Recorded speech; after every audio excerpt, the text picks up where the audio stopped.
Mala Meds കോളേജിൽ student empowerment programme സംഘടിപ്പിച്ചു.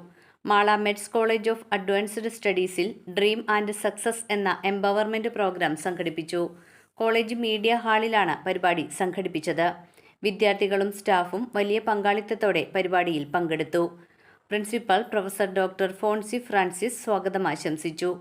Meds group of institution CEO advocate doctor George കോലഞ്ചേരിയുടെ അധ്യക്ഷതയിൽ നടന്ന പരിപാടിയിൽ കേരള മൾട്ടിപ്പിൾ കൗൺസിൽ മുൻ chairman lion Saju Antony Pathadan programme നയിച്ചു. കരിയർ ഗൈഡൻസ്, പ്രചോദനപരമായ അനുഭവങ്ങൾ, പുതുതലമുറയുടെ നെറ്റ്വർക്കിംഗ് അവസരങ്ങൾ തുടങ്ങിയവ പരിപാടിയിൽ പ്രതിപാദിച്ചു. വിദ്യാർത്ഥികൾക്ക് വ്യക്തിഗതവും പ്രൊഫഷണൽ വളർച്ചയ്ക്കും സഹായകമായ നിരവധി വിശദാംശങ്ങൾ പങ്കുവച്ചു. വിദ്യാർത്ഥികളുടെ സ്വപ്നങ്ങൾ രൂപപ്പെടുത്താനും ലക്ഷ്യങ്ങൾ സാഫല്യപ്പെടുത്താനും എങ്ങനെ കഴിയുമെന്ന് ക്ലാസ്സിൽ വിശദീകരിച്ചു. Meds group of institutions academic director doctor Surendran ആശംസകൾ അർപ്പിച്ച് സംസാരിച്ചു. സ്റ്റാഫ് സെക്രട്ടറിയും കൊമേഴ്സ് വിഭാഗം മേധാവിയുമായ അസിസ്റ്റന്റ് പ്രൊഫസർ രാജി ഹരി നന്ദി പ്രകാശിപ്പിച്ചു.